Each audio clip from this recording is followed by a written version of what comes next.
your eyes do not deceive you. This is an 11-year-old graphics card from 2010, the GTX 465.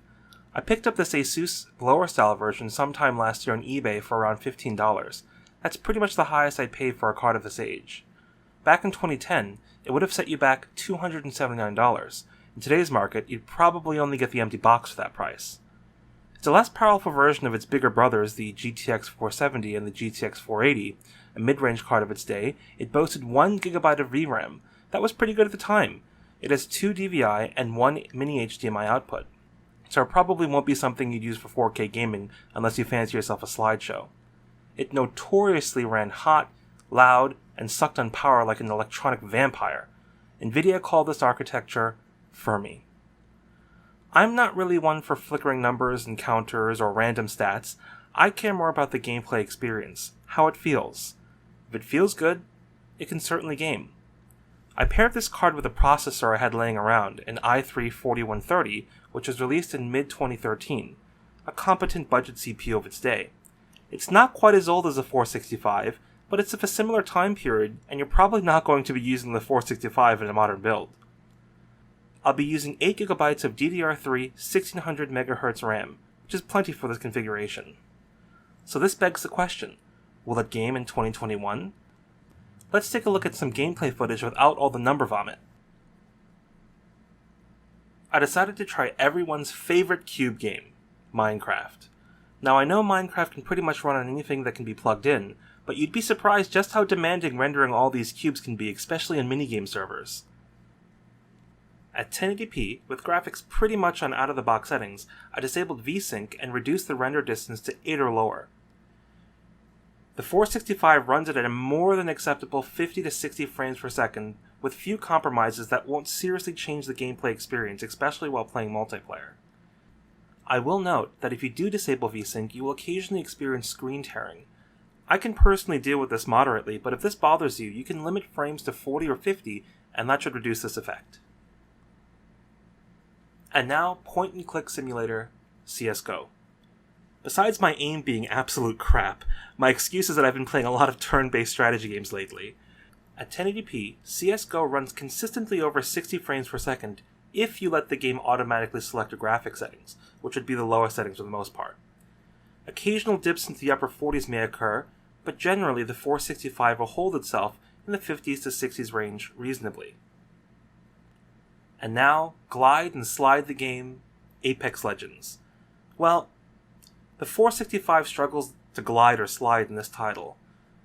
At 1280 by 720p, with the graphic settings at the lowest possible options, even in training mode the 465 struggles to break 40 FPS consistently. Averaging about 35 to 39 FPS, I wouldn't try matchmaking for a game if you wanted to play competitively, but if you just want to tag along with friends, go for it. And now everyone's favorite, I hope there's not a hacker in this lobby prayer, GTA 5. This title is 8 years old now, so I figured the 465 might have a chance to show that it can still pull some punches in the slowing autumn of its life. Unfortunately, though it can still run this venerable title's flagship, at 1280 by 720p, the aging 465 struggles to achieve more than an average of 45 frames per second, just like Apex, with the settings at the lowest possible option, which GTA 5 labels normal. Everything looks muddied and jagged. If you can set aside some mashed potatoing of textures, you can certainly still play, but don't expect anything spectacular. And now, let's loot for 20 minutes only to die to a sniper 400 yards away, PlayerUnknown's Battlegrounds. I couldn't actually get into a multiplayer game without crashing, but that might just be a driver issue. I managed to load into the training mode, and just as the previous titles, barring Minecraft, at 1280 by 720p, and every setting set so low that the lighting engine is practically non-existent, the 465 managed to muster a mere average of 30 to 35 frames per second. Not something particularly playable in a multiplayer first-person shooter.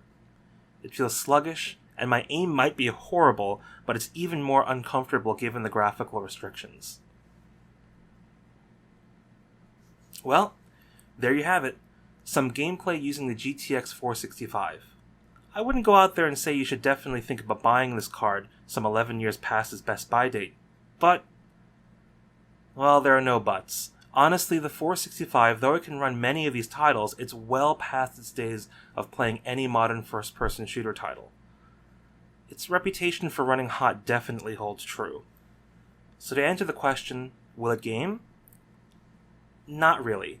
I say that with a heavy heart because I remember my first Fermi card in 2011, the GTX 550 Ti, which actually performed worse than the 465 back in the day.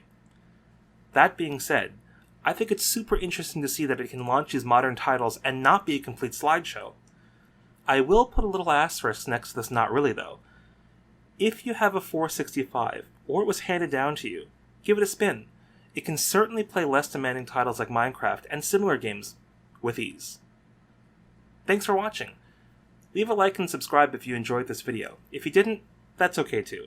I enjoy taking a look at older hardware and sharing my thoughts with you.